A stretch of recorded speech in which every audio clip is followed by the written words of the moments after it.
Great weather, almost zero tax, proximity to the United States, and a jurisdiction that offers a great network of tax treaties? Is that even possible? Yes, it is. Barbados. Let's take a closer look.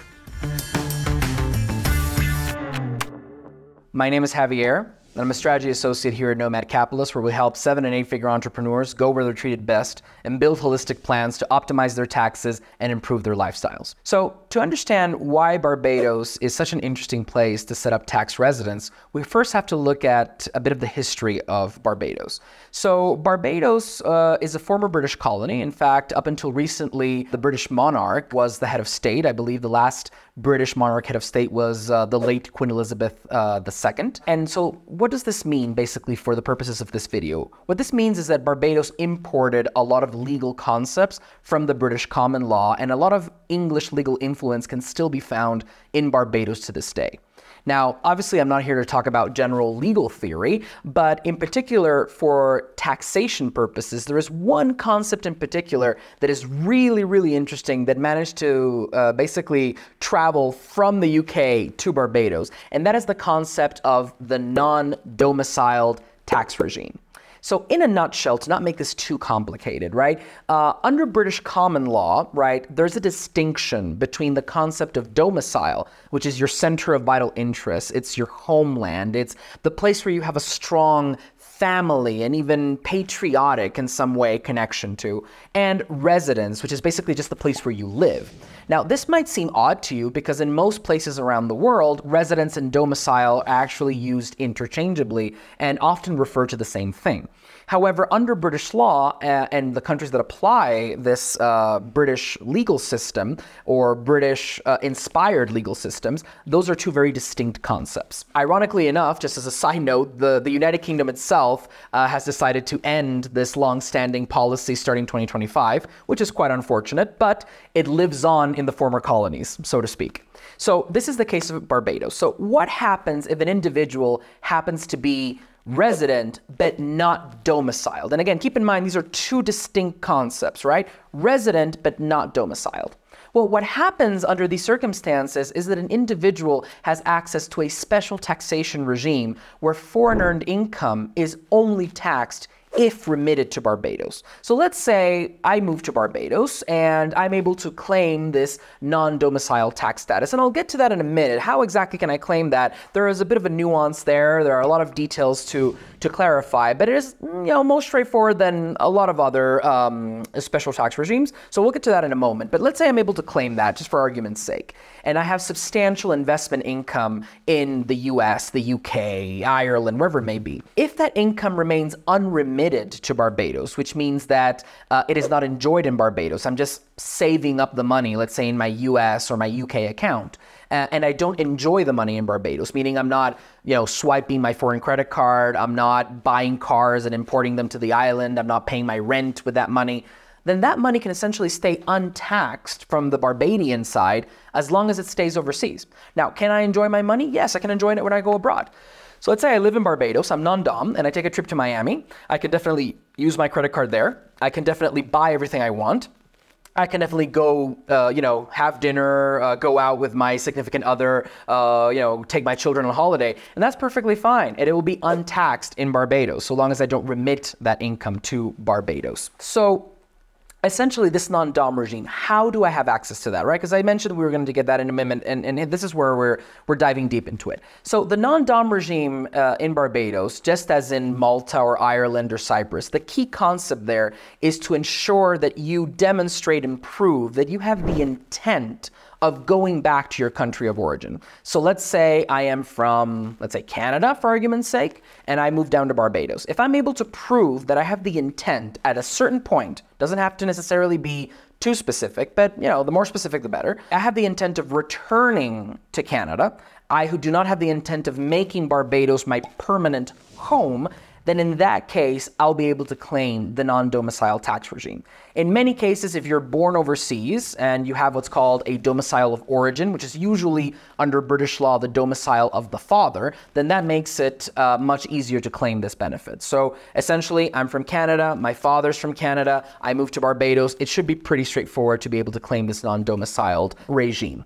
So if you move to Barbados and most, if not all, your income is foreign sourced, you can essentially pay very close to zero tax depending on the portion of your income you need to live on. Let's say you make $10 million a year, right? Hopefully, and you're able to live off $500,000 and you only remit $500,000 to Barbados.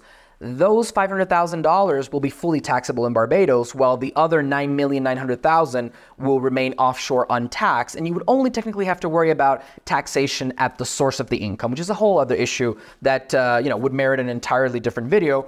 Which, by the way, you can stay tuned. We're releasing videos every day, new things, new content, and definitely withholding taxes is a topic that we intend to cover in the future. Now, in addition to the personal side, I also wanted to mention that Barbadian companies have a very particular tax regime, which may be amusing, and in my experience, it is very original. So Barbados is, to my knowledge, the only country in the world that has a regressive tax system, right? So you might be familiar with a progressive tax system, which is the more money I make, the more I pay, right? The more money I make, the more I go into other income tax brackets and the higher the tax rate.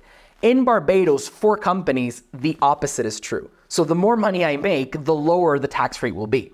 So for companies in Barbados, the tax rate starts at 5.5%, which is great by all intents and purposes. But as soon as you cross a specific threshold, then your tax rate basically drops down to 1%, which is crazy. The more money you make, you go from 5.5 to 1%. So 5.5 is already great. 1% is just beautiful and wonderful. On top of that, if you have a Barbadian company and it is not tax resident of Barbados, meaning it is not centrally managed in Barbados, then potentially you could have a tax-free company. Now, this is a bit outside of the scope of this video since we're talking about relocating to Barbados. So it would technically be a different approach. But let's say, again, you just live in Barbados and have your company in Barbados, you can fully benefit from the regressive taxation system.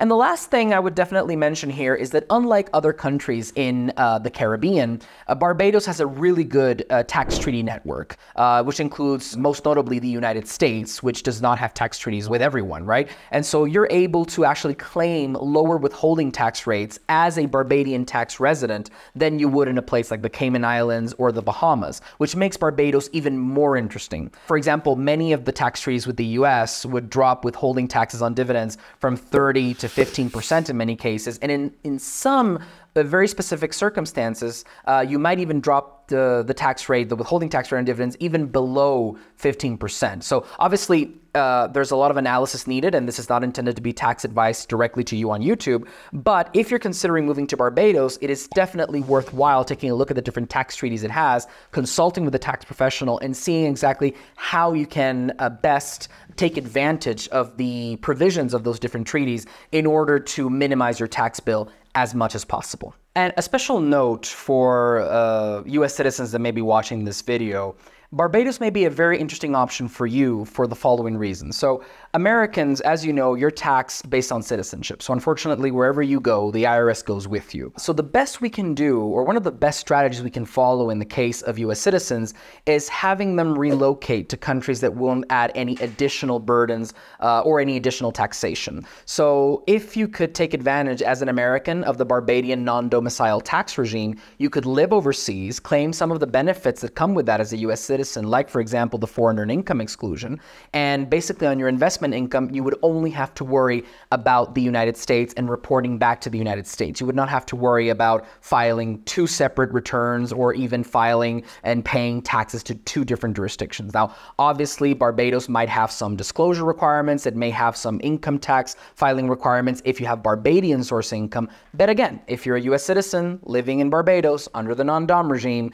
that means that for your foreign source income, for your global investment income, for that company that you operate offshore potentially, then you only have to worry about US rules. You do not have to worry about also complying with Barbadian rules, which, taking into account that the US already imposes some pretty high compliance and tax burdens, it is very strategic to basically optimize your compliance requirements just to focus on the United States. Bottom line, Barbados, is it possible to pay almost zero tax? Yes, it has a great treaty network, great taxation system that comes from the British common law, and it is also a country that is located in a convenient time zone. It is also a country that is very welcoming to foreigners. So if you want to learn more about Barbados and other jurisdictions that can best serve your international holistic plan, subscribe to our YouTube channel, follow us on Instagram, visit our website nomadcapitalist.com to understand how we can best help you.